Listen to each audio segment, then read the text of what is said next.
একজন মসজিদ কমিটির সদস্য হওয়ার কি কি যোগ্যতা লাগবে? ইসলামে কোন কোন যোগ্যতাকে প্রাধান্য দেওয়া হয়েছে? মসজিদ কমিটিতে কোনো সুদখোর, ঘুষখোর, ২ নম্বর হারামখোর মানুষ থাকতে পারবে না।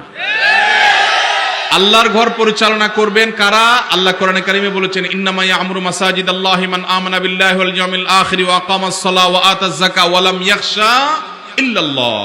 আল্লাহর ঘর আবাদ করবে যাদের মধ্যে ঈমান আছে, যারা নামাজ কায়েম করে, যারা যাকাত আদায় করে, যারা আল্লাহ ছাড়া কাউকে পরোয়া করে না, মুত্তাকি পরেজগাররা। এখন মাংসপেশি দেখে, বাহুর জোট দেখে, টাকার জোট দেখে মসজিদ কমিটির সদস্য করা ঠিক না।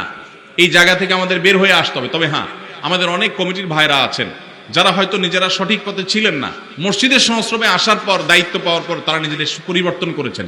তাদেরকে অবশ্যই আমরা সাধুবাদ জানাবো এবং মাথার উপরে তুলে রাখবো। এবং যারা এখনো সংশোধন হন নাই তাদেরকে আমরা বলবো, আপনারা সংশোধন হয়ে যান, পরিবর্তন তো করার দরকার নাই। কিন্তু নিজে নামাজও পড়ার খবর নাই, মসজিদ কমিটির সভাপতি সেক্রেটারি চেয়ার দখল করে রাখবেন, এটা কোন অবস্থাতে মানা যায় না।